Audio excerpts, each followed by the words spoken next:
can go longer if you're into it at the time or whatever. Like,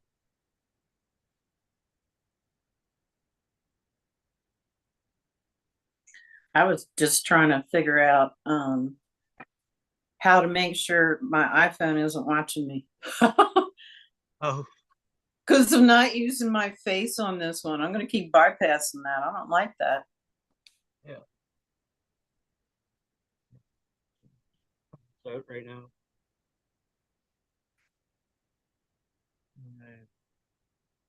Hi, everybody. We know we're live. I am just sending out the link.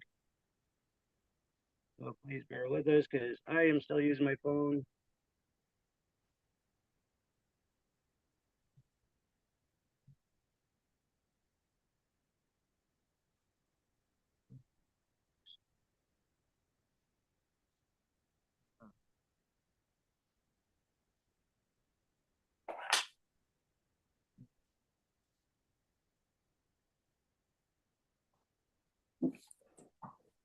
Okay.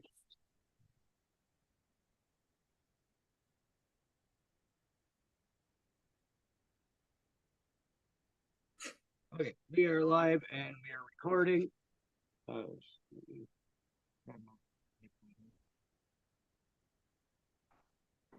On my iPad tablet. Did you put a link up? What's that? Did you put a link up? Yeah, I put it up on Facebook and I tagged you in it. Okay. If you want to share it out too. Yeah, a couple of my friends were asking for it.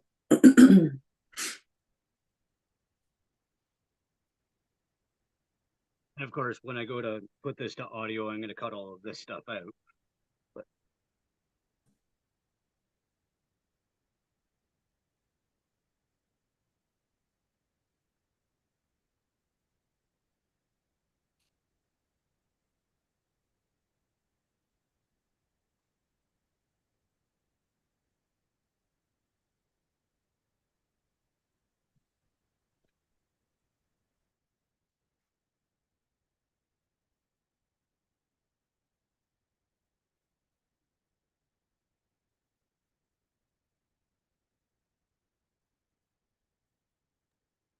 just bear with us, guys. We're just getting the links out for now. So.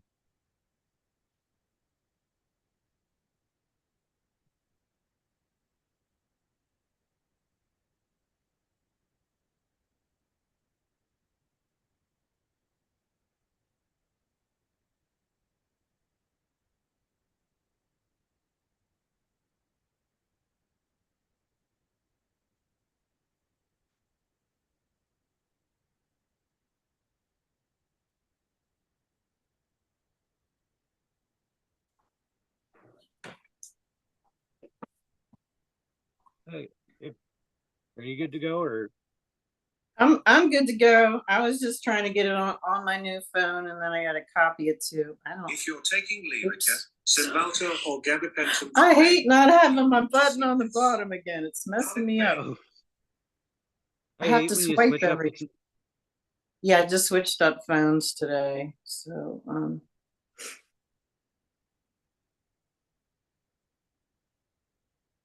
there she is.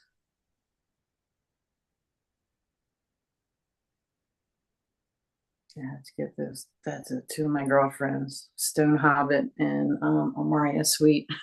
I was just talking to Stone Hobbit, so that's awesome. I love her. She's been my friend for what, maybe 5 years now. It's been a while.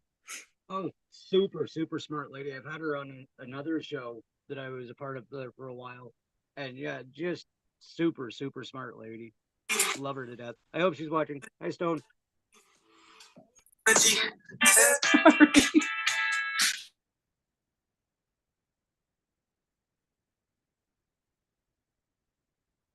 Oh, I think you're muted.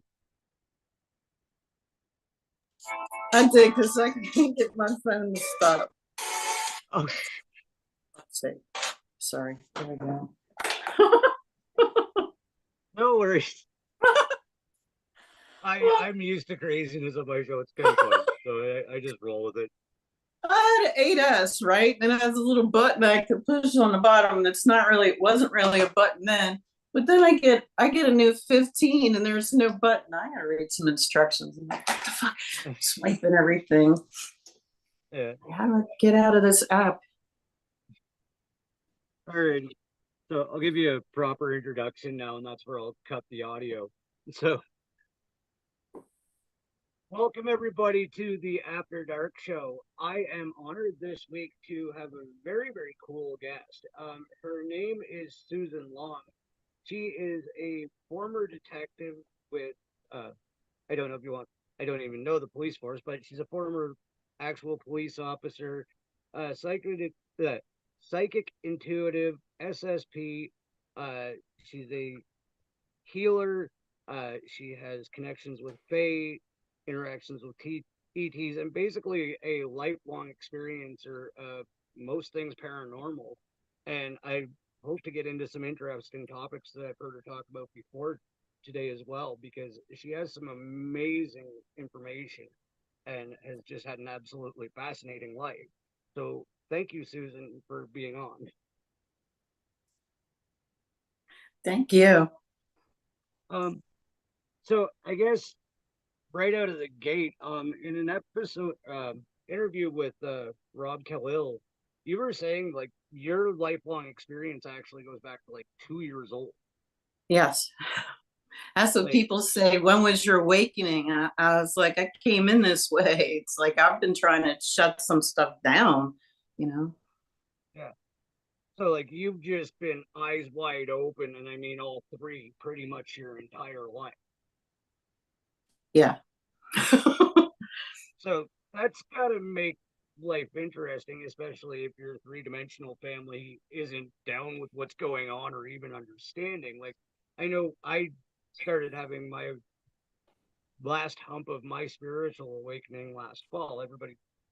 Anybody that's watched my show has heard me blah blah about it. I started having super soldier nightmares for like a week straight, and I thought my cheese was sliding off my crackers or something. And then my partner was like, "You have to watch this show," and it was an episode of Typical Skeptic with Arkeem Roth. And all of a sudden, I realized I wasn't nuts. I had been a super soldier in an alternate reality or stage of my consciousness. I was just getting overlay from what I had seen. Now, where I was going with that is like, I tried to explain that to my mom. And she's just like, I know who Sylvia Brown is. And I'm like, yeah, okay, close enough. And like, did you run into that a lot with your family and upbringing? Like when you were coming into your abilities, like, did it seem to your family didn't get you basically? Yeah, I mean, I told my mom I saw her best friend, but I didn't realize she had passed away. I thought she was home from the hospital and that she'd recovered from her leukemia when I was 9. And she screamed at me, you know, how did you know she died last night? And I didn't. I thought she was really there. And I didn't tell mom anything for the longest time. And then when my oldest was in the Army Rangers, with Ranger Battalion in Iraq, I saw him in battle and I saw him see other people get injured. And yeah, I remember my mom was arguing with me, telling me that I wasn't faye because I wasn't born without a veil over my head, a cowl. And I said, how would you know? You were unconscious. And then she shut up because I couldn't believe she was standing there arguing with me. But she doesn't have the gift. She's terrified of it. And when I was 16, I went to see my great grandmom, and she told me that after mom left the house, she said, I had to wait till your mom left because I wanted to talk to you about something. And I'm like, okay, you know, and I don't know this lady from Adam. I've just heard legendary stories about how she knew her sons were injured in World War II because their pictures would fall off the wall before the soldiers came to tell her. And I just figured I was like her. And she told me I was faye like her. And to me, it didn't mean the same. That just meant I was Irish. But now after, you know, I started glowing in 2019, when I'm really happy doing energy work. And I found out that was the Tuatha Danann, the tribe of Danu in Ireland. So I'm one of those descendants. And they were the ones with all the magic gifts. They're the ones that the English have been trying to kill forever. They were with the Anunnaki, you know. Well, I think they're Anunnaki. And the legend says they destroyed their ships after they landed. And I don't really know why. Maybe they were fleeing from somebody, or maybe they just like this place. But the Anunnaki, all the legends, the Greek and Roman, they all landed on a mountain. And in Ireland, they landed on a mountain in their legends too. Which also, I remember when I used to sing to the kids at Montauk, and I would take them to Ireland, but I think it's actually taking them to High Brazil, kind of like Peter Panning them out of there if they didn't, because sometimes they would use tech so that we were stuck in our body and we couldn't astral travel out of the building, which is what I was trying to get them to do. Um, you mentioned there about glowing, and I actually noticed it on the episode of Typical Skeptic that I first seen you on. Um, I wanted to ask you, because I'm into this whole frequency thing right now. Do you think that's a type of frequency shift where your energetic body is kind of overriding your physical body and you actually glow or shine? Because like it does. I saw it on Rob's show. Like you were very happy for a moment, and your complexion changed on the screen, and I was like, holy shit! She just said that, and that just happened. And it seemed like as soon as you were happy, it happened. And I was wondering if it was like a vibration or frequency that triggered it. It is when I'm happy, more magical things happen and I can see more. That's why they purposely try to keep you in fight or flight so that you can't see as much, because it will, in a way, it does blind you with your anger.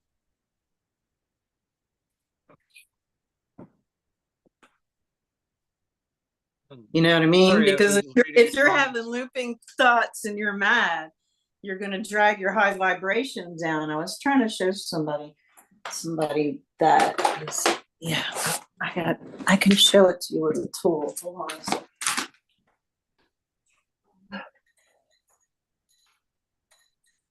Yeah, I'm having audio issues here. Hold on. Somebody in the audience just told Miss Purple, "Hi, Stone Hobbit, I see you." But yeah, I'm having apparently they can hear you. I can barely hear you, and they can't hear me. So this is weird. Okay, this is me. This is my energy. See, I'm just holding that. I'm not spinning this. This is my heart chakra frequency. And if I think fluffy puppies, babies, it's gonna get bigger, right?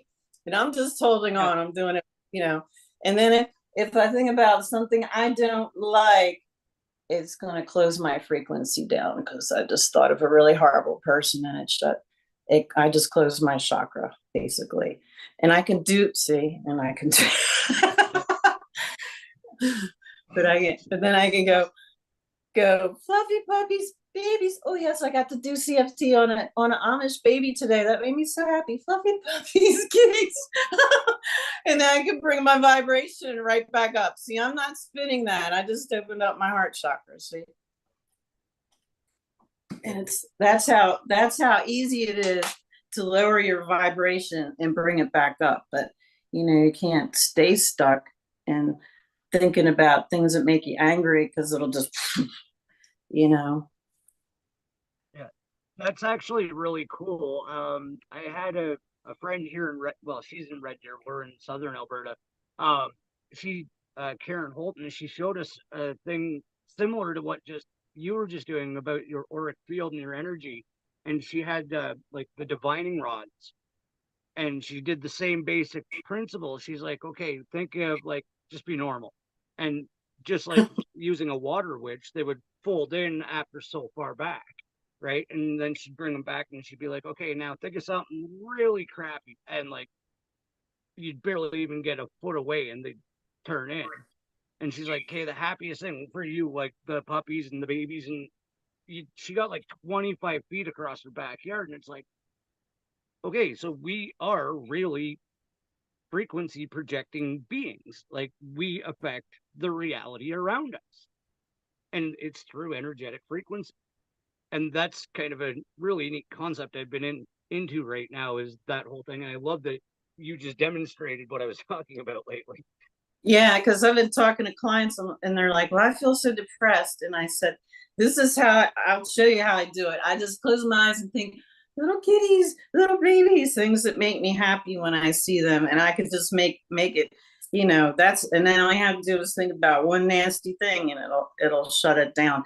But you can also, like, when you walk into a place and you can feel that there's been a fight there, you can walk in there, like, especially I like to do that in bars when I go in, because you'll see people and they're all like cranky, old people in the old corner pub. And then you walk in and your heart chakra's like a Care Bear, and then you turn around and people are smiling and talking to each other when they weren't before. You can shift the whole frequency of the room. We're a lot more powerful than they let us believe. There's something my partner has experienced in her workplace. She's a very happy-go-lucky person. She works in an industrial sewing factory, but it's her dream job. Like, her screen name is Canadian Spinges. She's a fiber artist. Everything about creating with fiber is her jam, right? So she goes in at like 4 a.m. because she loves her job that much, right? And it's like, she's as happy as she can be. And you can literally, she'll tell me stories about how you can feel the energy shift and she'll pull people in, right? Like, people that just are living in, I don't want to call people normies, and that's kind of a gross term, but like, people that are just living their day-to-day lives, they'll be just suddenly attracted to her because she's just so high vibe while she's there, right? And she's like, what is it? I'm like, it's you. It's literally what's emanating from you. And she's like, I don't get it. I'm like, it's your frequency. And I love that you just had that demonstration. I like divining rods too. I got a set of those. I love those tools because they show a lot, especially because when I do energy work and I'll pull the person's energy body onto my table, and my friend Amaria, sweet, she could feel that. She's like, oh my God, I just felt you pull my whole aura. I said, well, I want you on my table. I can't physically do it when you're 1,000 miles away, but I just picture energetically. I pull your whole body, and then I'll take my, yeah. Then I'll take my pendulum and I could check all their chakras, which isn't part of Reiki, but I'll do that to give them a visual representation of what's going on. And then we'll go back at the end, and they can feel it once the energy starts moving. I mean, some people just go in there and start spinning the chakras. I do other things. I go in and pull stuff out, and then I fill it full of healing. And I thought it was kind of interesting because I also do this other thing at the end, because I'll pull stuff out that's parasiting, and I'll put them in this golden, I remember this from the programs. They had this healing honey that would fall from the ceiling, kind of like, I can't remember if it was stalagmites or stalactites that are from the ceiling, but anyway, it would drip off of those and it would heal anything. And it was alive too, but I use it like as a fiber, kind of.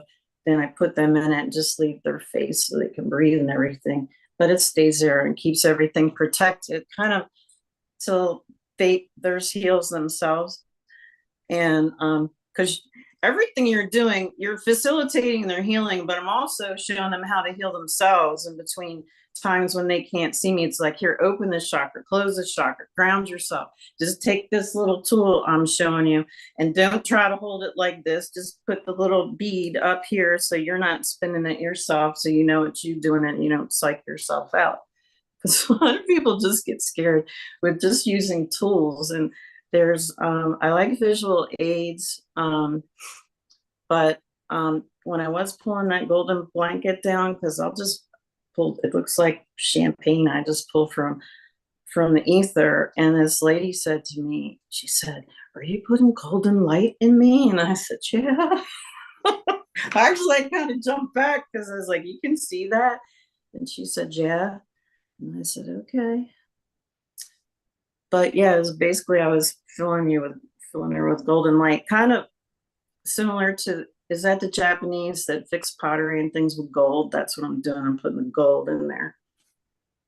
to make That is make the so pieces even stronger than they were before. I hadn't really thought of that, but then something popped up on a meme. I was like, oh, that's what I'm doing. I hadn't really thought of it like that. But yeah, I'm making your broken parts even more beautiful. So That's really cool.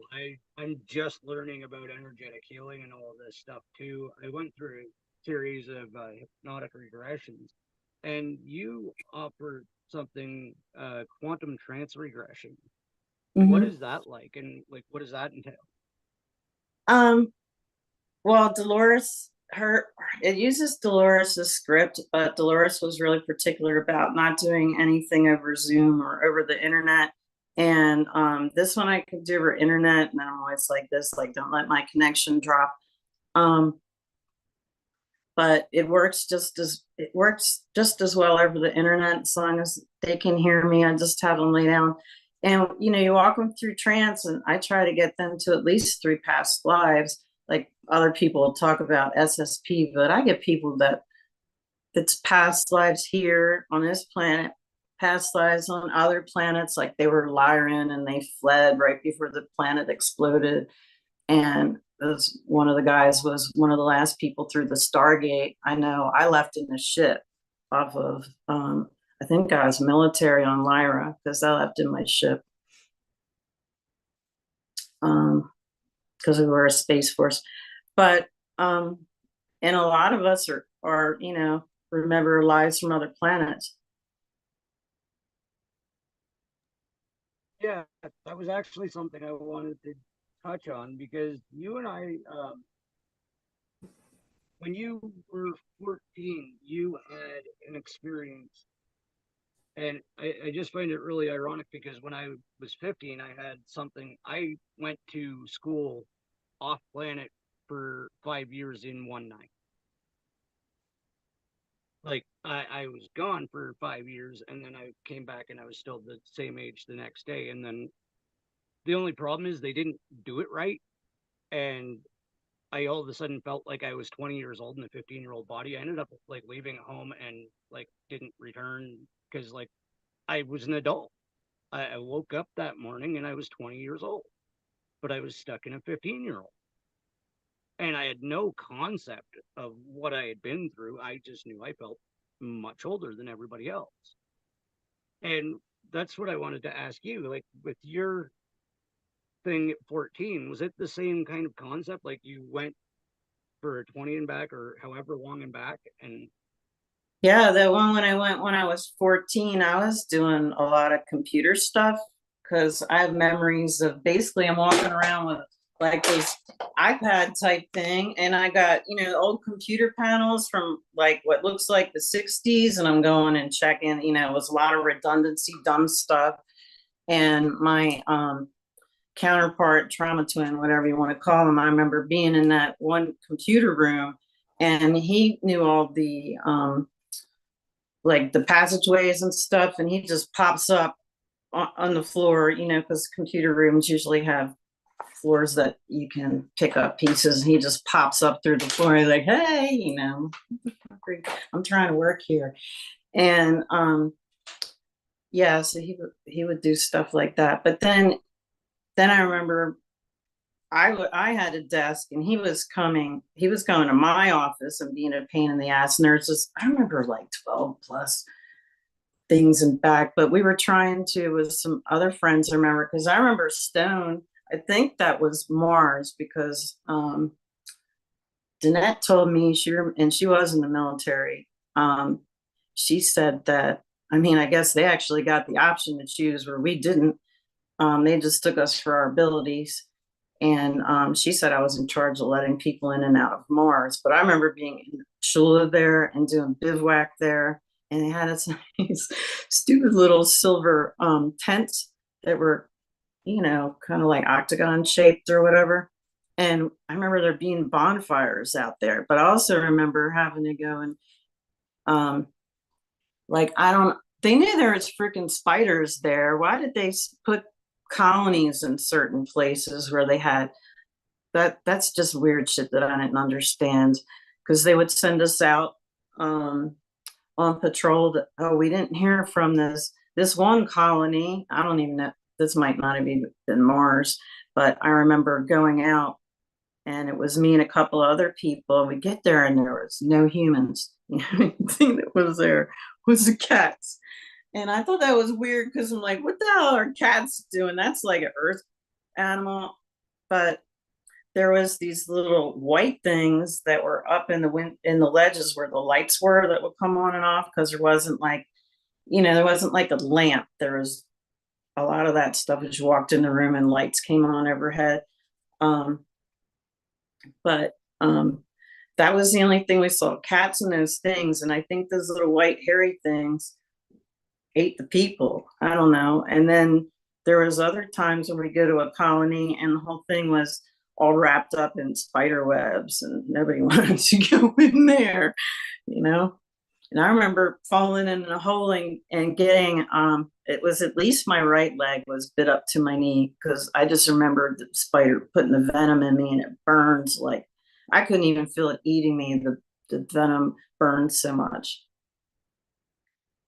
But yeah, and but I remember stoned from being on the flight deck, and I had my clipboard again, and people were it was weird because people were flying up to me in these little like two-seater ships. I don't even know where the hell we were going. And she comes up and she got these little cut off gloves on. She's like, I got you, mate. I can't do her accent, but I just remember that. And because she was punk back in those days, and so was I when I was 14, 15. And listening to the Sex Pistols and the Clash and everything. It's weird. I've actually just figured out, probably in the last couple of months, that my agreement with the super soldier program that I'm involved with was actually in exchange for my life here now. So whatever I'm doing in that existence was to be here. I traded that part of my reality for this. Huh. And that was something, again, that came to me during a QHHT session. And it was like, okay, I don't understand. Like, why would I need to volunteer my future existence to do this? And nothing was really ever explained to me beyond that. But that was the information I was given during the session, was I exchanged my service then for my reality now.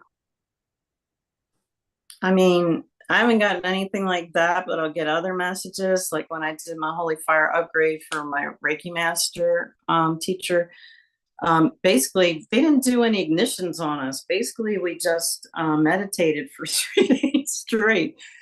And when the one girl, this was kind of interesting, but I went to get this one girl Reiki after supposedly we got the first upgrade, and she's sitting in the chair facing me, but I'm seeing like old computer code that's green and yellow downloading into her head. And also yeah, it's freaking weird. Like it's downloading from the Matrix. Is that where we're getting all our abilities? It kind of feels like I wish it worked like that Terminator, the female, and she's like, download Apache helicopter program, so all of a sudden she knows how to fly an Apache helicopter. And it was weird like that. But also I remember I'm like doing some kind of mudra and I'm floating around in lotus position around the class while I'm meditating. And then all of a sudden I'm in my dragon ship, which was, there was pilot navigator, and then I had like benches where I could carry 4 people or 2 bodies in there. And I'm in the dragon ship while I'm meditating, and I'm going and I'm picking up super soldiers from different planets and asteroids and healing them. And then I'm dropping them off to Earth or wherever they want to go. If they want to be colonists. So yeah, that's part of my missions, to heal the rest of us.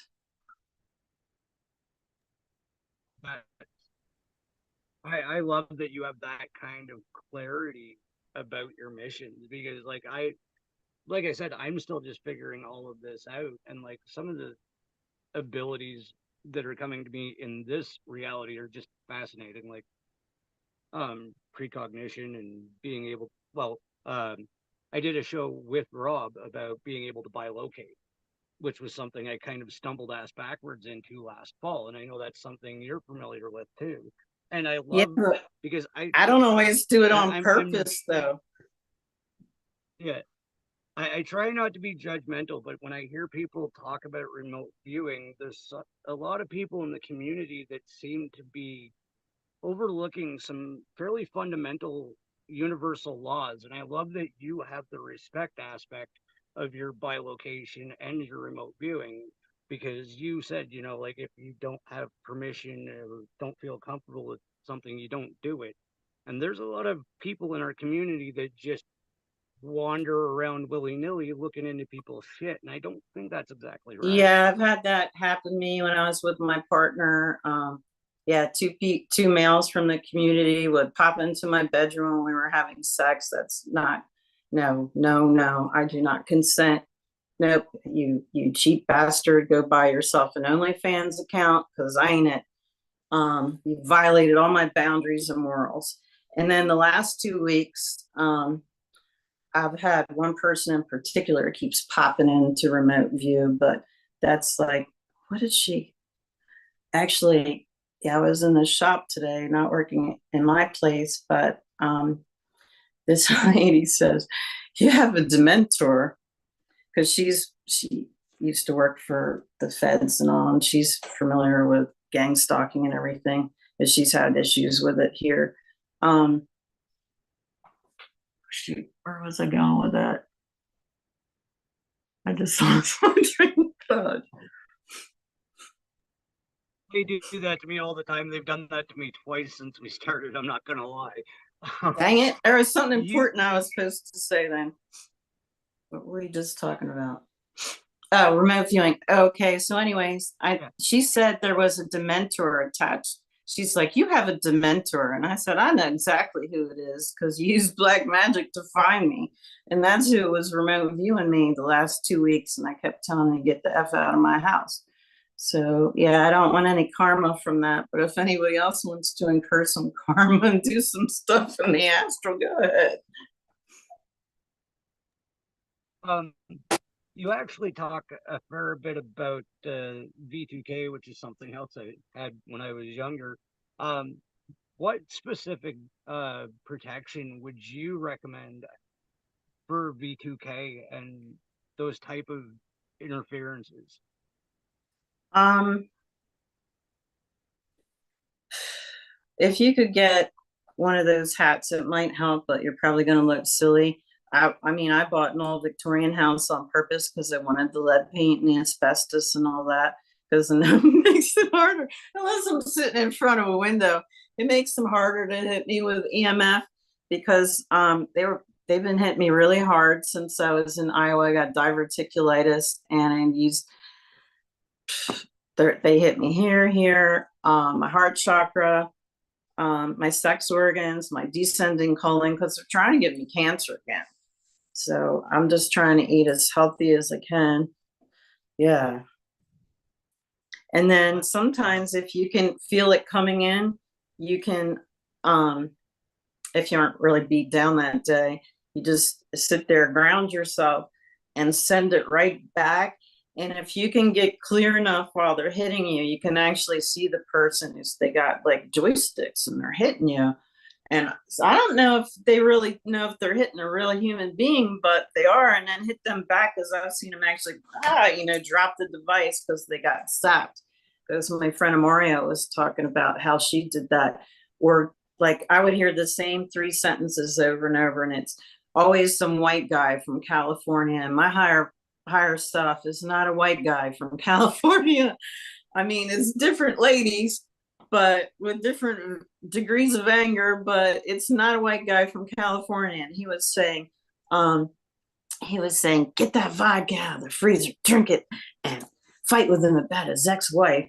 And then I go out back and there's 2 ships in the sky. They would send one for each of us. And he's like, you don't even want to know what they're saying to me.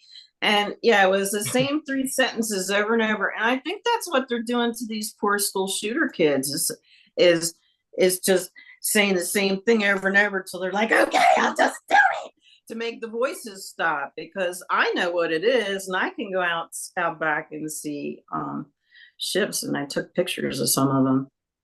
So Yeah. First of all, Amori is actually in the chat, so hello, and thank you for coming. And another thing that you were talking about, I hate talking about it because I know I've talked about it before, but I actually had B2K when I was a teenager. I was driving home, well, sitting in the back of the school bus that my mom was driving, and we were about 15 minutes from the house, and all of a sudden in my head, it's, you should kill yourself.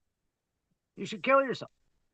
And it just kept going. Well, we had a rifle on the wall when I was a kid. It was my dad's 22, and there was a pack of hollow points up in the closet. I walked into the house, 13 or 14 years old, loaded the gun, put it in my mouth, sat down on the couch, and the neighbor girl come to the door and asked to borrow a video game. I popped back out of it. yeah, I call that divine intervention. That little girl asking for that video game was just what I would call your angel sending somebody to stop, what's going to happen. Yeah, like, and I hadn't put all of this together until later on, but like that town was within like 5 miles of the largest Canadian broadcasting corporation tower in the region, and had a high rate of like, we had hostage takings, domestic assaults, suicides, and this is a town of like 300 to 500 people, and like just some crazy shit. And then you pull it back even further, that town was kind of like the Truman Show. Like everybody got along with everybody, everybody loved everybody. And then you go back even further, there was like a group of 5 of us that had a UFO sighting in the town as kids back in 93, 94, that my friend actually just messaged me about. Like the whole thing seemed like a huge display for us. Like,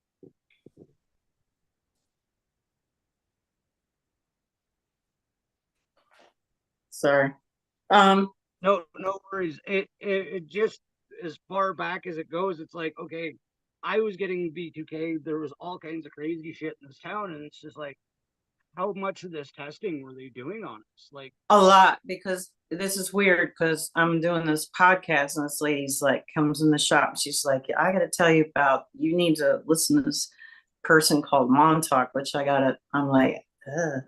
And I got to look this thing up because they were talking about how to fight off some of this stuff and being abducted, being a military abductee. And I'm not sure what she's talking about, but she said she worked for the feds, and she said she knew they were doing mind control in little towns. Yep. On the whole freaking town. I buy it. Like we saw, I don't know how else to explain it. We saw the Phoenix lights when in 93, 94. And that's what I was talking about. Like this was above a military base across the bay, and these lights just turned on in the sky in sequence and then would like shoot back and forth at like thousands of miles per hour. And we sat there and watched it. We actually got bored of it and like kept looking away and started playing. And then all of a sudden, like I watched Donald Ledesma's film, and I'm like, holy fuck, that's it.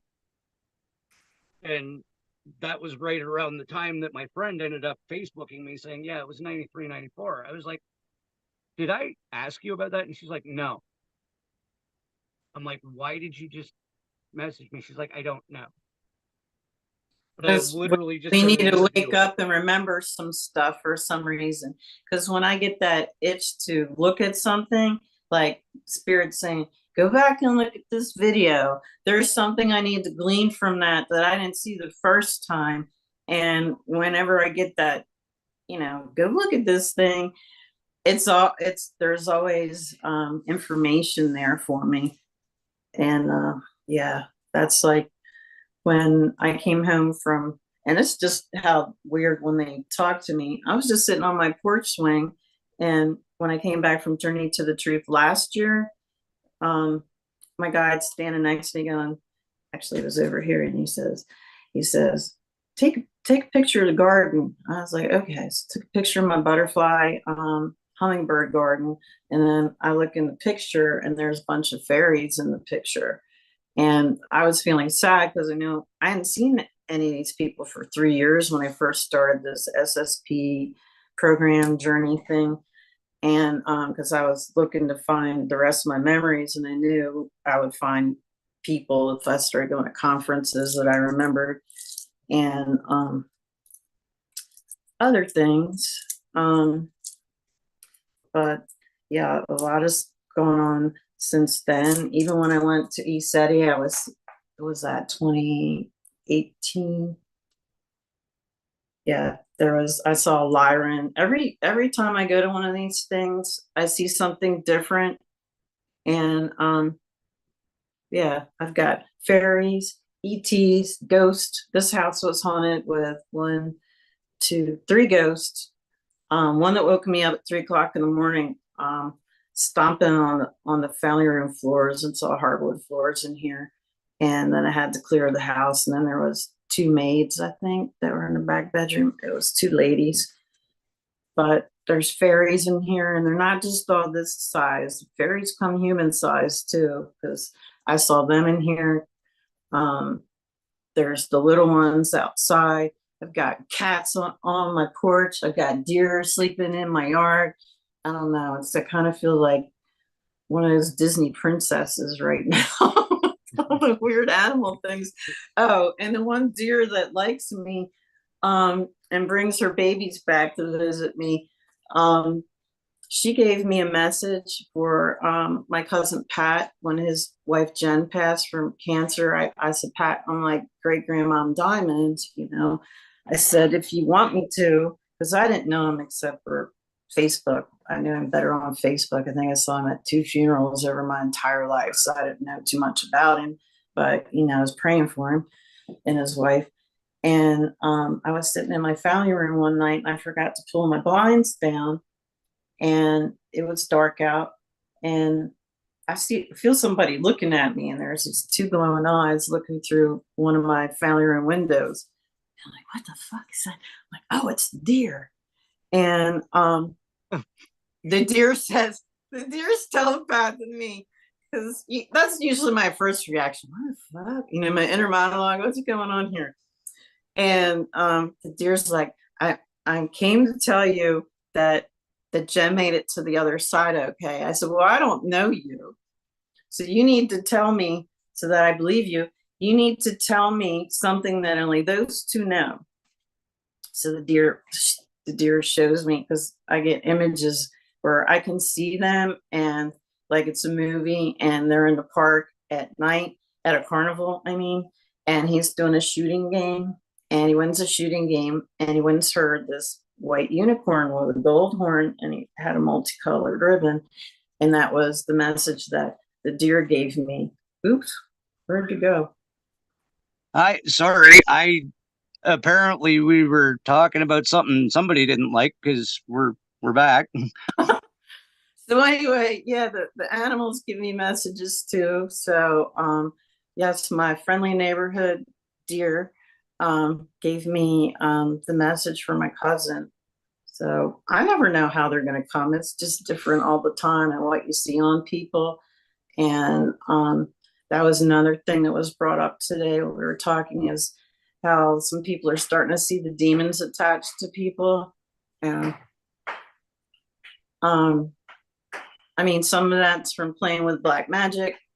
Some of it's from doing drugs. Like I remember I got called to a medical complaint when I was a cop, and I was like, oh, I'm thinking, I don't want to go to this. And then I get there, I'm like, oh, this guy's just going to need an ambulance because he's having a medical issue, and I'm going to be done. So he was face down, with his hands like this. And I go in there, and he's all cold and clammy. It's the middle of August, and it's like 100 degrees in the US. So it's pretty wicked. And take his pulse, it's real sketchy, and his heartbeat's like not good at all. It's like skipping beats. And I step back, and keyed up my mic, and I'm like, God, black male, approximately 34.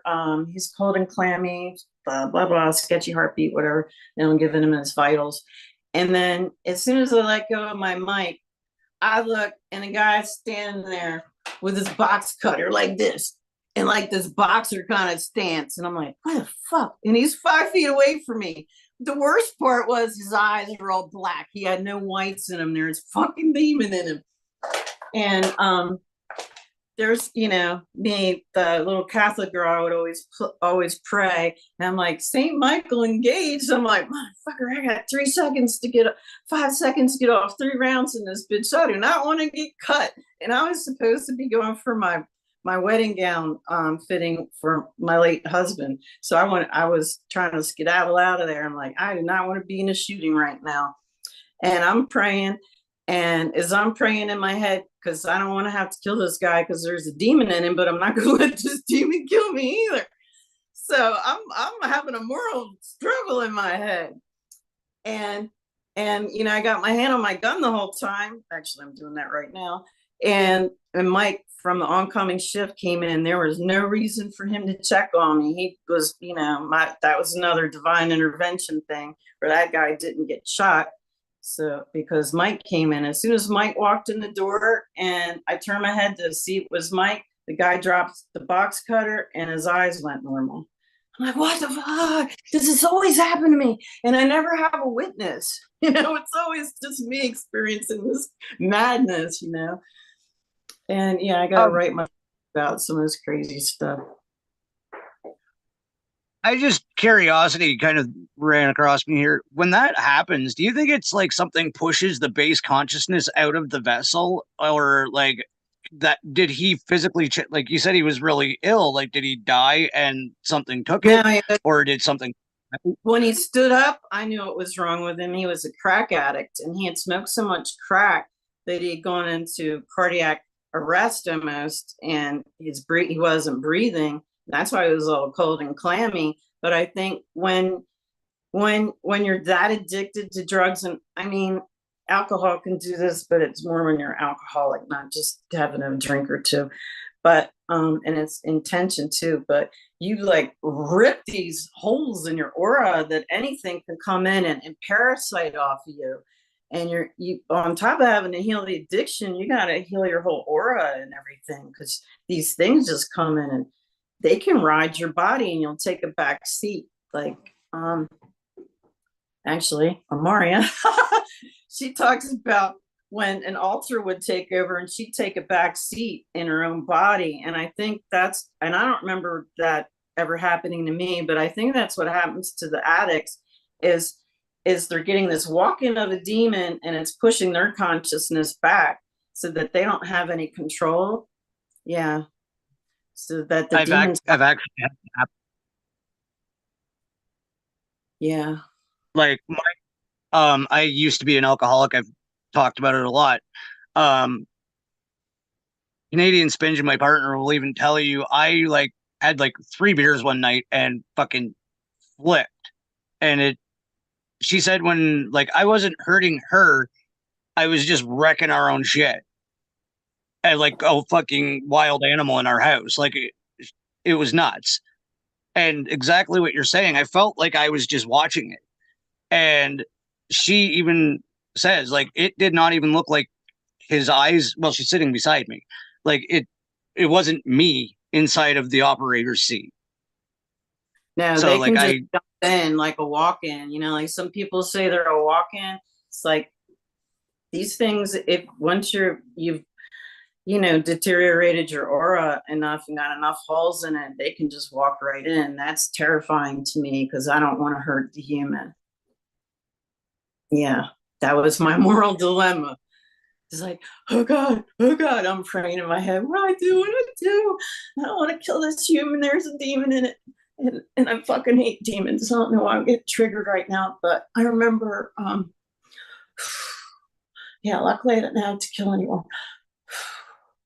But when I found my counterpart and I flew him down to a conference I was at in New Orleans and talk about infestations of parasites and shit. There is a lot of crazy stuff going on down there. And I saw a shadow man in the bedroom. And I remember coming out of the bathroom in the middle of the night. It was dark. And I was like, is that you? And he's like, I'm in bed. There was this being in front of me. I'm like, you know, and the next day we had FaceTimed a friend of ours who was a friend at that time, not now. And she says, "What's crawling on the walls behind you?" And we're like, "What do you mean?" And then I looked at, back in the camera, I was like, "Oh shit, you could see the outline, all these lizards, and they were like this big, and there was hundreds of them crawling on the wall." And I'm like, "It's happening with my energy." I'm like, "What the fuck? This place is infested." And when we went to it, and we were getting slimed the whole time we were there, and we thought we were under psychic attack or spiritual attack. And then even when we were leaving in the airport, there was we were getting ready to go through the security part in our line, but there was a whole bunch, and I've never seen so many Mayans in the airport before, but it was all Mayans on my left side, and there was white people and a sprinkling of some African Americans walking by on this side. And if you've ever seen that movie with Denzel Washington and John Goodman with the demon jumping from person to person, and Denzel's trying to catch this freaking demon. Well, isn't there a freaking, I hate demons because they jump into people, and the melanated people are protected somehow. These demons can't just hop into them because maybe they're more of earth than we are. I don't know where these spirits come from, but it was jumping white person to white person. And I'd know when it jumped in the person because they turn their head like this. And yeah, and you would see it, and these people, they're walking by us, and they turn and give us that ugly, twisted looking face, and I'm like, but then I got all these other people smiling at me on my left side, and I was like, I don't know what I did with the Mayans, but apparently they like me, and they're all smiling at me, and I know I'm protected. And it was weird because right after I bought this house, this Mayan guy comes walking by on the other side of the street, this huge smile, and I was like, okay, I'm protected. I was good. As soon as you didn't even get there, I was like, "Oh my god, is she ever protected?" But that is insane. Like, I'm getting to the point where there's some of us that are being able to perceive things in an energetic state that some people can't, and that's one of those things, because I'm sure like a lot of people, normal people, don't see the energies going from one to the other, but gifted people do, right? And it was something you said on Rob's show as well, was like a lot of gifted people end up medicated. I've even said it before that I think a lot of, well, dementia and Alzheimer's, for one, I think are mislabeled and mismedicated, because when you think about in other cultures, when somebody gets of that age and they start having visions or going into other dimensions, dimensions, right? I think we treat our elderly completely wrong. Those are the wise people that can see through the realities. And not you specifically, us in North America, pack them full of medication and stick them in a home. And like, when you think about it, like, but just listen to this for a second. Like, the same people that kidnapped us and tried to program us and stuff are the same people that wrote your mental health system. So anytime, yes, just think about it, and then that makes your mind go. So they're trying to medicate the awake ones and saying, oh, well, some people are schizophrenic, but oh, you're schizophrenic or you're this and you're that. And I'm like, well, what kind of things were you seeing, hun? And that she'll start telling me, and it'll be one of my clients coming in for energy healing. I'm like, you're psychic. They medicated your psychic ability because they don't want you to see what's out there, I have the personal belief or theory that we were actually born with 10 senses, and they've been dialed back over the last few 100,000 years, but like the rest of them are your clairs, and that's basically the parts of our brain that we're taught not to access, because I don't think that's natural, because we're the only living thing in existence that doesn't utilize all of their physical body to its fullest extent. Why would we only use a small percentage of our brain? That's ludicrous. I think we've been cut out of it, and I think what we've lost are those clairvoyant telepathic abilities that you came into this world with. And well, I don't know about being able to move shit, but you know what I mean. Well, yeah, I'll be quiet about that because you just saw me moving shit. Yeah.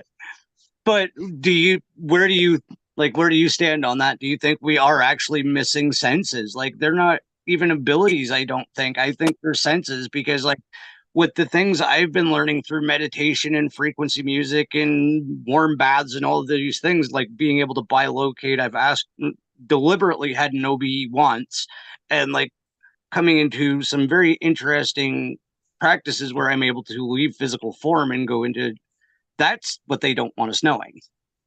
Yeah, you can actually, because I remember when I had my elderly client and he moved back to Delaware, knowing he was going to die, but he hadn't told me that. And I was doing mobile massage, and I'd seen his late wife in the house when I go over there. And I was scared that time I saw her because I was like, "Oh, please, please tell me you're not here to collect him." And she was like, "No." And she didn't. She thought she was peeking, and she didn't know I saw her, and she felt bad about it. And then I remember he called me and he says, "Susan, you got to come over early because I got to talk to you about something." And then I get over there and he's telling me he has cancer. And he's like, why didn't you see that? I said, because you already knew. So it wasn't something my guides are going to tell me to tell you because you came home to die, right? And and he was like, oh, and I said, yeah, it works like that. They're not going to tell me something that you already know unless you need a confirmation on it, but you already know. And he's like, well, I have cancer. And he goes, I know if we work together, because he was a cranial sacral therapy instructor at a school. He's like, I know if we work together that we could heal me, but I'm ready to be with my late wife. And he's about 85 then. So, and he led a very long and interesting life. But I said, okay, but I'm going to ask that I won't prevent your passing, but I'm going to ask for you to go in the most peaceful and pain-free way. Okay. And he was like, okay, I'm okay with that. So I went out and I'm talking to my guides, my angels. And I think my angels are actually blue ETs, and they don't abduct me. They just help me.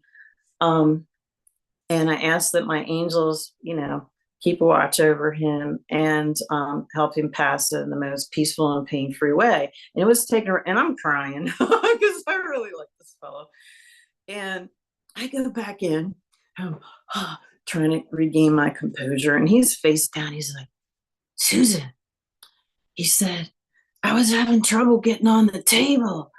And he says, these two blue angels came from out of nowhere and they pushed me up on the table while I was outside praying. My two angels. And I said, what did they look like? And he said they wore blue Superman suits and they didn't want me to see them because it took off real quick. I said, okay, well, they were told not to interfere.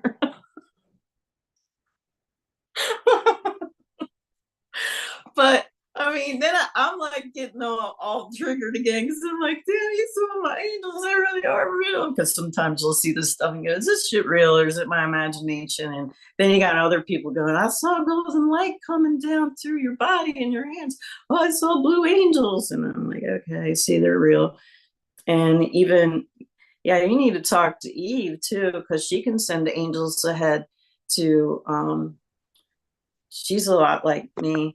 She can send angels ahead to protect people. And I don't know who this lady was, but I remember going to go see Dave. Shoot, I think is it McDowell? I don't know if he's practicing anymore because he had cancer last I knew, but he does myofascial release up at Limestone Therapeutic in Delaware.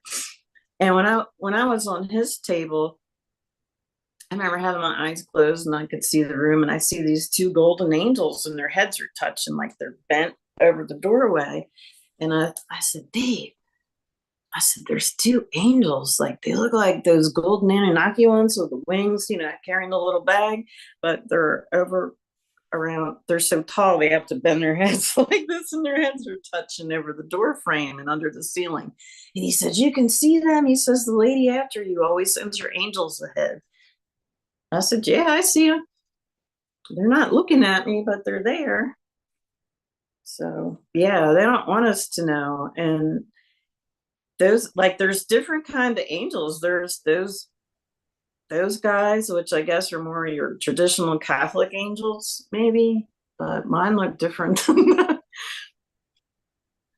Well, I've had astral interaction with blue being. I'm pretty sure they were Arcturian, but I didn't think to ask because you never would, right? But I are like, are you talking an Arcturian looking blue being or something different, like something taller? Because Arcturians are about 5.5, 6 feet. Um, they seem like, well, it depended because they would look, it's kind of funny because they would look more like angels to somebody that didn't know. But I had this lady that does, what the heck was her name? The 12 strand DNA activations. And that was, man, that was 10 years ago. But I go lay on the table. She comes walking in. She's like, you know, you got some beings with you. I said, yeah, you see my blue beings. And she said, yeah. And because they would usually be small, but when they show themselves to people, one's like this as tall as me and the other one's taller. But then I've also seen a female who came to help me, but she was like a gaseous being, and she had a like a fishbowl helmet on, but her face was blue. She was like this blue vapor, and she was short. She was only like 3 feet tall, and she had like a white NASA spacesuit on, and she took something harmful from me when I asked for help. Yeah, if I call St. Michael, he'll send a person, he'll send, you know, an angel, something's going to happen. An ET will show up, but it's never a blonde haired, blue eyed Pleiadian. Yeah. Never. Um, Something I wanted to ask you because you are so activated is, do you have any advice, tips, or practices for somebody trying to activate their pineal or their third eye? Like, I know myself, I found a really cool meditation from Clark Cagley, and that's what kind of triggered all of my abilities. But like, I know different practices for different people. I was wondering if you had anything you would tell people trying to open that side of them up. Well, first, just don't drink anything with fluoride in it. If you can help it, get yourself a reverse osmosis tank under your sink. That's the cheapest way, because at least you'll just cook with all fluoride free, but you're going to have to remineralize. Take medicinal mushrooms. You got your lion's mane, your cordyceps, your turkey tail. I can go on and on, but there's at least 14 that I have mixed in a thing, and I ingest them every day, and I'm making some tinctures too. That'll help clear your pineal gland. So turmeric and ginger is really good, and that's also good for pain, because I have these little what do you call them? They're like membrane things, lake papes or whatever, and I'll just take the spice and put it in there. I'm like, okay, you know, I'm having extra pain. I'll take a teaspoon of this and then chug a bunch of water with some turmeric and ginger. That will help clear you out. I like 528 hertz, and you know what? One of my clients sent me this Tesla thing. I'm gonna try that on my third eye, see what happens. But what if I'm seeing all kinds of stuff I don't want to see? Yeah, that's what it's like. Do I want to, you know, because I'll sit there and meditate, and yeah, do some candle magic, like take a white candle, write all the things that will bring you peace and happiness, things like that, burn that. Take a black one, put all the negative things you want out of your life, like lack, negativity, pain, you know, poor health, whatever. And then purple is for get those little chime candles, and purple's for your third eye and your psychic ability. Actually, I'm turning kind of lavender right now. It does that before I shift wiring sometimes. And then, shoot, I just distracted myself. What the hell was I saying? And But I didn't even smoke today or anything. This has been a long day. But anyways, yeah, why didn't they want me you to were say talking about the frequencies? Yeah, I like yeah. Dr. Virtual's got some good ones. Also, I like that Blue Lotus elixir. I want to make some of my own. But what you want to do is get relaxed enough that you're not hearing all the chatter, because you got to get the chatter out. So it's really hard if you've got young kids around. You're gonna have to wait till they go to bed or get up before them and try to meditate. But it's easier to do it if you're in a place with other high vibe people, or in a high vibe place, or just doing it outside, I think. And yeah, just ground and ask the universe, because I usually ask what I need to know. And sometimes people will pop in, because I remember my trauma twin would pop into, that's how I started connecting with him. I was in Delaware and he was in Iowa, and he was popping in my meditations. And I see this guy with long hair standing above me, and I'm like, who the hell is this? And he's saying, hi, pretty lady. And I'm like, who the fuck are you? And I shut that right down. So, because I'm like, my guides don't flirt with me. I don't know what this is about, but that's weird. So yeah, I would kick him right out of my meditation.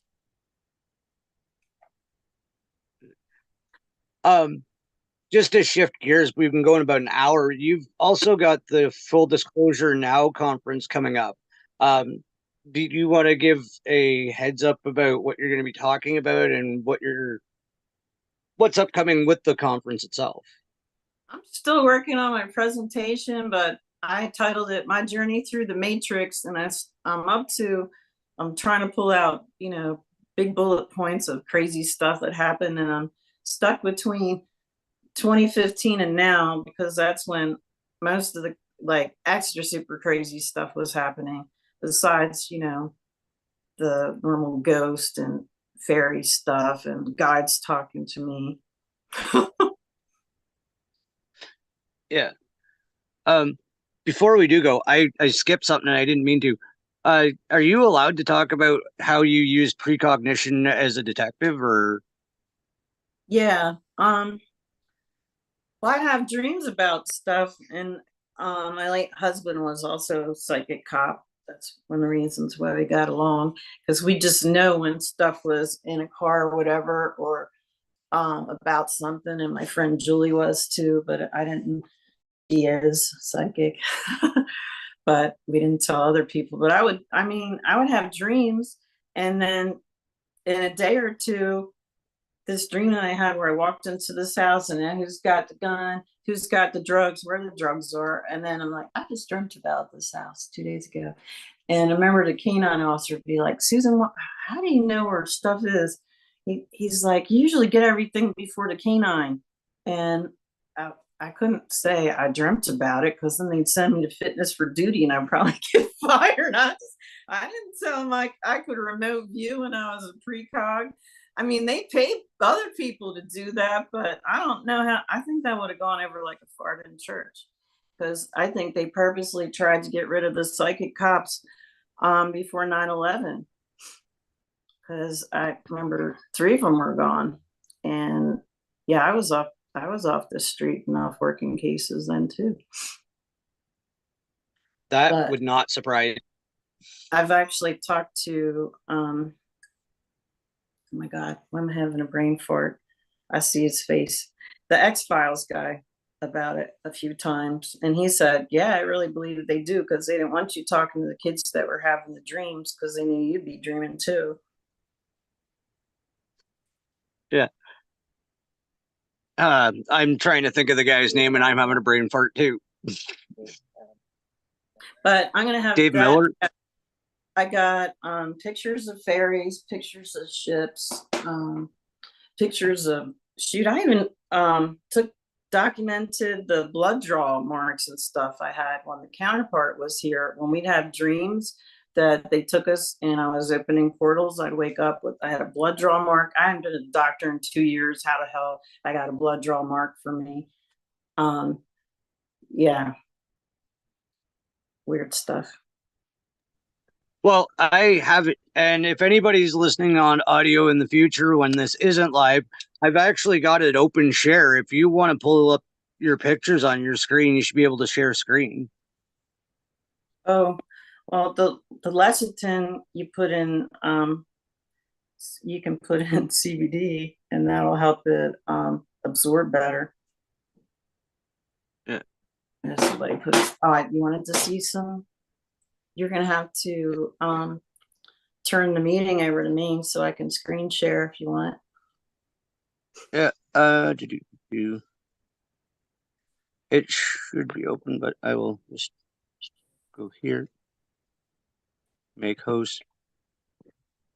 Your host. Oh, shoot. Where'd you go? Should be good. Okay, let me see. And if you're watching on audio, that'd be a good time to come over to YouTube because you're gonna see some cool stuff. I've seen some of these. Where's ships? Oh, okay.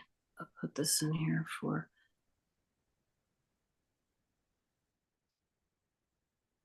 Okay, this was the day. I'll make this bigger.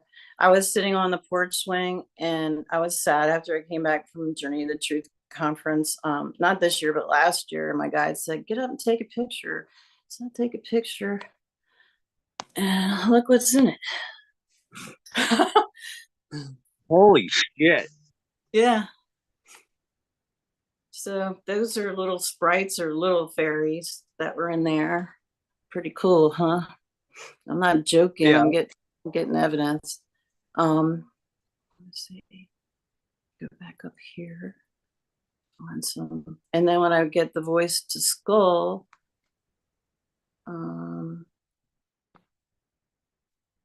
get a lot of. Oh, you want to see what I asked for on my birthday on 2019? Yeah. Okay.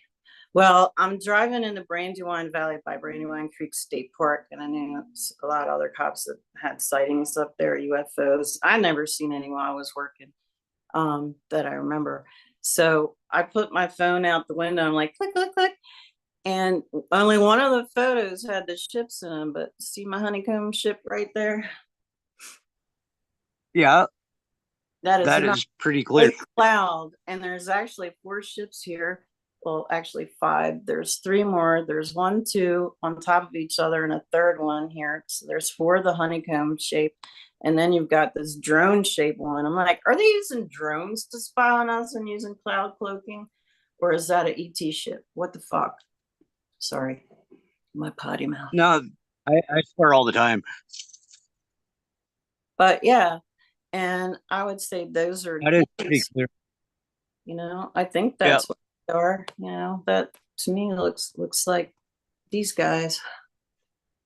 Because Eve said there was, Eve said there was an Ojibwe prophecy about the honeycomb ships coming, and I said, Eve, I got the honeycomb ships. They were showing up for me in Delaware, and that was my birthday, 2019.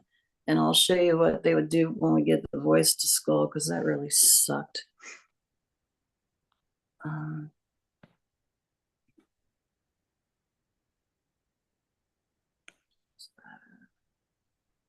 Oh, and then I had a picture of those were supposed to be Anunnaki ships. I don't know. Okay, I do it from this 1, 2, 3, 4, 5.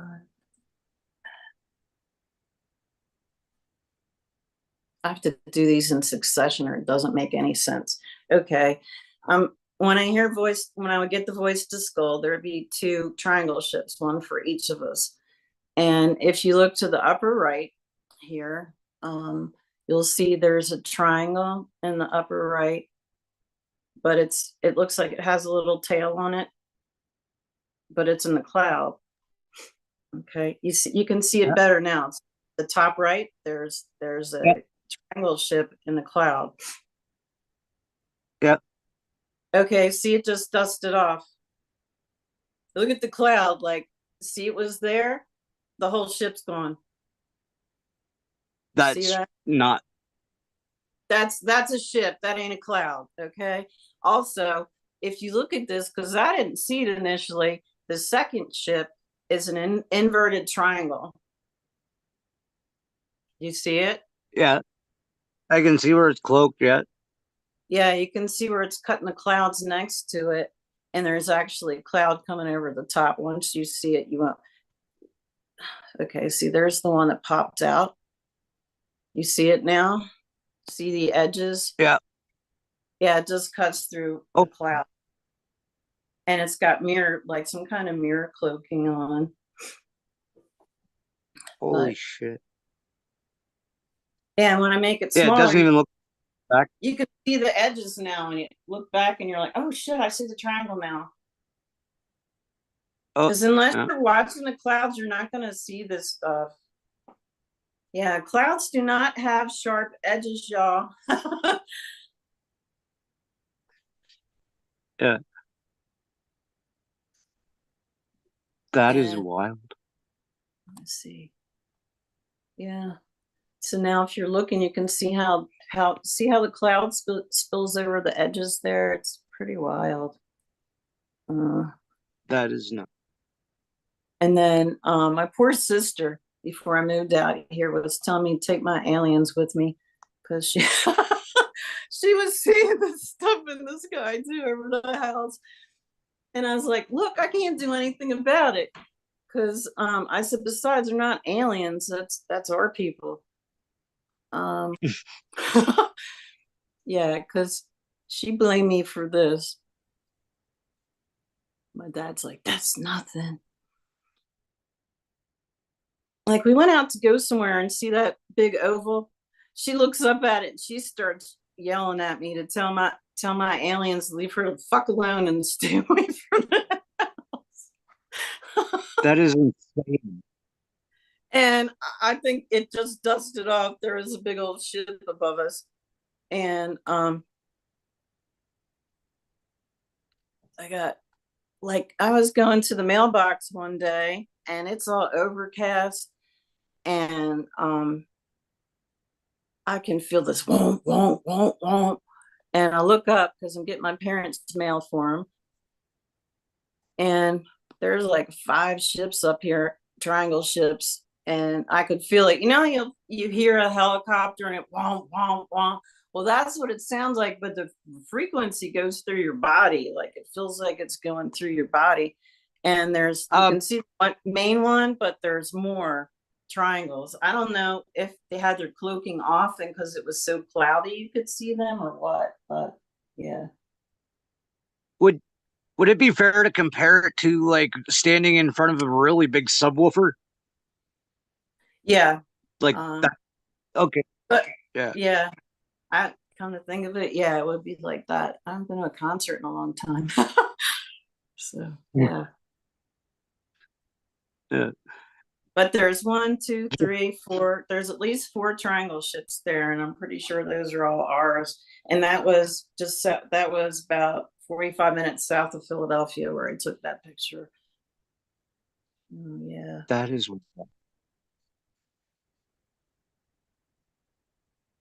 Yeah, it's crazy, huh? So I'm gonna have yeah, these pictures, and then I've got ones on my YouTube and on my TikTok with ships off the back deck. What did I see? Yeah, I'm still struggling with what all to reveal at this thing, because yeah. Yeah, you don't want to tell everybody everything. You need to keep some stuff for yourself. Before we get going, do you want to tell everybody where they can find all of your products and links and stuff? Because I know you have a lot of different services available, and I might actually have to talk to you in the near future when some financial things change here, because I wouldn't mind one of those quantum trance sessions. So we'll talk about that later. Yeah. Well, I have my, I do make herbal things and jewelry, and I started programming jewelry for crystals. I put crystals in the earrings. So, because I was having a lot of migraines, but I didn't realize I was being hit then. So, I'm over here programming lapis lazuli and sugilite and stuff and wearing them as earrings. And it helped with my migraine. So I started making some, but I also make tinctures like mullein and marshmallow is really good for, I gotta take some more today because I'm puffy here. For when you get the puffy sinus, and it'll help drain your sinus. I make elderberry syrup and elderberry tinctures. I make the propolis tinctures. I make all kinds of stuff. And I make salves for pain. And the strongest one we have for nerve pain is the juniper ginger 3 Wiseman. And I'm out of that right now, but I do have stuff for bug bites. My Mom's Bomb's really good. There is a mud wasp in here, is what they call them in Iowa. And I went to put an incense stick that was burning into one of my little holders, and I didn't see the wasp, and it stung me. And I put that on. I was like, 5 minutes later, I couldn't even tell I'd been stung by a wasp. I was like, damn, I'm good. I'm gonna make some more of this stuff, because I didn't know it was that good for wasp stings, but it worked really well, because I was worried about my arm hurting doing massage. And and then I make magnesium creams and magnesium sprays, because I got a lot of clients with restless legs and anxiety, and that will calm them right down. What else I got? Oh, I even make tattoo aftercare foam. So it itches and burns less and it's all herbal and organic. And yeah, I don't have anything percolating in this room, or I'd show you my jars. So go get a tattoo, and then go get balm from Susan. Yeah. So I got Divine Connections .amta, that's my body work and QHHT site. And then I have it's Divine Boutique without the E on the end. It's run together because Etsy. That's where all my herbal stuff is, and my salves and stuff. So all right. And I'm gonna have and I'm also on Heart Mind Expressions, and so is my friend Amaria, and she's helped me remove some of that love bite tech. So, and the thing is, I like to use other practitioners to remove some stuff I have on me, because I can actually see it when they do it. Or if I'm trying to do it to myself, I'm like, I know I got this thing here, but I can feel it, but can you get it for me? And they're like, oh, you can do it. You're strong. I was like, yeah, but when you do it, I can see it. And when she was working on me, I could literally see this thing. It was like about this wide, and it was silver. It was twisted silver and clear and red, like one of those weird old 1970s candles. And it was about this long, maybe. And I could see it coming out of my root chakra. She's really good at seeing that etheric tech that I saw it right here. I'm sitting on my sofa in Iowa, not in this chair, but on my sofa, and I could see her pulling it out. And she's in, where's she at? Utah, Idaho, or something. I always mess it up. That is awesome. But yeah, so I mean, I trade with other practitioners to do stuff. But I do have my favorites for certain things.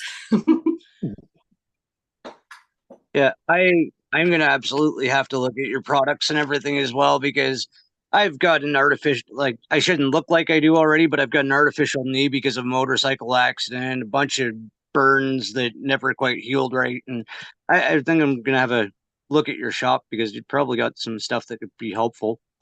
Oh, you know what? I should probably send you some 3 Wiseman tea, and I'll just send like it ground up, because that's got wormness, myrrh, and frankincense. And I do shots of that every day. I just put it in like a big container. I'm going to send you enough to put it in a container this big, and you'll probably start glowing and see more stuff too, because that'll heal a lot. So yeah, I notice when I take my ornaments, I do glow more. You know who else glows is Michael Lee Hill. but he's had contact with the Anunnaki that he remembers. So That is wild. All right. So I would absolutely love to have you back. I've got another show in about a half hour, so I got to reset and do everything again. So do you have anything you want to throw out there before we cut this off, or shout out? Oh, I want to shout out everybody in the chat and all of the lovely people you brought with you, because they have just been having a wonderful time there while we've been going on. I've been watching on my other screen here, and they're just having a great time. Thank you all for coming. thank you. I don't know who Miss Purple is, but I like her too, and everybody else in the chat, because Stone are my friends. I don't know the other two people in chat. But I remember no, they're all Stone from the programs from SSP, and I remember Amaria from Montauk too, and SSP. Yeah, we should absolutely come back and have you do just an episode on SSP stuff, because we kind of bounced all around, but you have so much fascinating shit. I really didn't want to miss anything. So this was a great introduction. Yeah, go ahead. So this was a great introduction, I think. But yeah, I'm looking forward to St. Pete's. I think I'm speaking. I don't know if I'll get many people, because Matthew Morgan's speaking at the same time I am on a different space, on a different stage. So everybody's probably going to go see the wizard. Maybe a couple ladies will come see me. So I'll have somebody speak to. So. Yeah. Oh, I'm sure you'll have people too.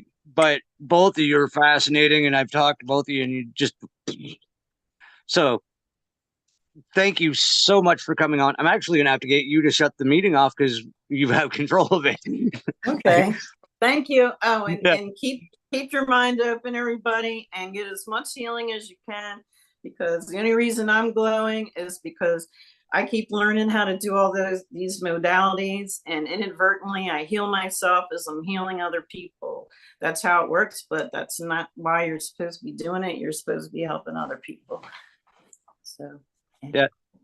So I guess from there, I will say thank you everybody for watching, and please go outside and touch the ground, because we spend way too much time in front of these screens, and that is exactly where I'm going to set up for my next one.